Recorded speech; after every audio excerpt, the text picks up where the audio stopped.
Welcome to Retro Video Playback and episode 33 of Tape Talk Tuesday. This week I've got a pair of iterations of the 1995 Robin Williams movie that I'm sure freaked many of us out in our 90s childhoods, Jumanji on VHS. Jumanji, not to be confused with the late 2010s remakes that simply capitalized off the Jumanji title, came to VHS in May of 1996 in two different versions, the standard cardboard sleeve and the soft plastic clamshell case, the kind of case you'll usually see Disney animated movies in. Jumanji wasn't a movie I saw a ton from start to finish as a kid, but I definitely remember catching it on TV every now and again. It was one of those movies where I seldom saw the opening sequence, which is kind of important and key to the rest of the movie, but because I was typically seeing it on TV, I tend to tune in once it was already underway, so missing the beginning portion.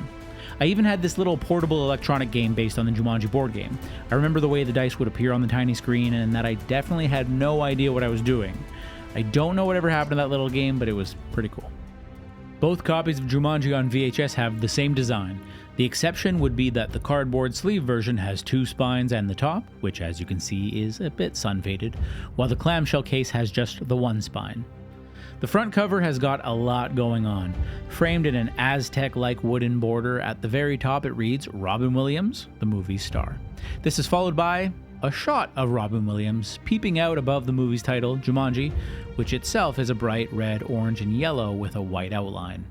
Next is where it gets busy. At first glance, it kind of looks like rhinoceros are breaking through a brick wall or something, but it's actually a game board for the Jumanji board game that appears in the movie. The game board transitions to a row of residential houses. If you're unfamiliar with the movie, this design is symbolic of the game world breaking out into the real world. Overall, this is a cool and creative design, but I don't like that it repeats the movie title. I think they could have done without that top Jumanji title and just gone with the more organic insertion of the title via the game board. Closing out the front, written in red, is a quote, "An exciting, thrilling adventure the whole family will love." The top of the cardboard version has the same Jumanji logo as the front cover, just sun-faded so the coloring is different. Along with it are some production company logos. The spines are the same, though the clamshell case has just the one spine, of course, and on one of the cardboard sleeves it has a bit less information. At the top is the same image of Robin Williams from the front cover, his hands brought closer to his face to fit within a smaller image. Following this image is Robin Williams' name in a red font, and then the same red, orange, and yellow Jumanji movie title from the front. The back of the boxes are extremely similar, but not identical. Maybe I should pause there so you can find all of the differences for yourself. No, I'm not actually going to do that. At the top are a series of stills from the movie. The first and largest is an elephant crushing a car with some other animals visible around it. Then below it are three different images, each with characters from the movie joined by different animals. I don't mind this choice of stills, but it might be overdoing it a little bit with the animals. They easily could have used a shot of the kids around the game board to give more insight into what the movie's about. Below the images is a quote, "An adventure ride for the entire family. Edge of your seat excitement." Okay, so that's two quotes now, front and back, telling us that this movie is for the family. It's for the whole and entire family. I actually don't even agree with that, but yeah, it's for the whole and the entire family, everybody. Do not watch this on your own. It is for the entire and the whole family. The whole and the entire family. Beneath the quote is the write-up. Robin Williams, Bonnie Hunt, and Kirsten Dunst, that kid that plays the son, in this phenomenal adaptation of the award-winning children's book. I actually didn't know that it was based on a children's book.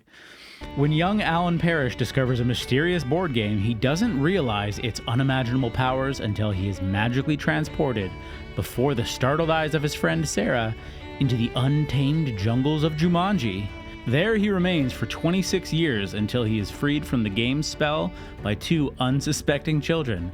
Now a grown man, I don't like the combination of unsuspecting children and grown man next to each other. Now a grown man, Alan, Robin Williams, reunites with Sarah, Bonnie Hunt, and together with Judy, Kirsten Dunst, and Peter, there we go, Bradley Pierce getting some recognition, tries to outwit the game's powerful forces in this imaginative adventure that combines breathtaking special effects with an enchanting mixture of comedy, magic, and thrills. That is a tough read in low lighting with that small font. Below the write-up is where the differences between the two boxes happens, although they're pretty insignificant. Other than some minor shifting and moving around, the noticeable differences include the PG rating being on opposite sides of the box, and the clamshell version containing a little proof of purchase tag.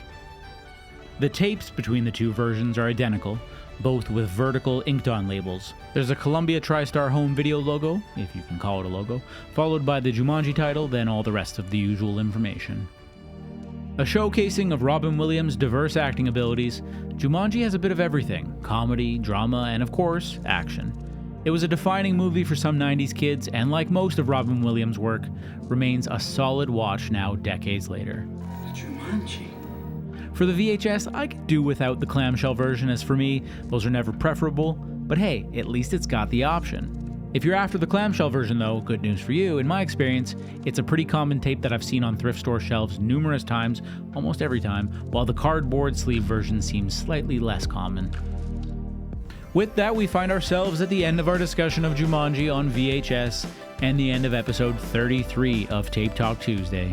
Thank you for watching Retro Video Playback.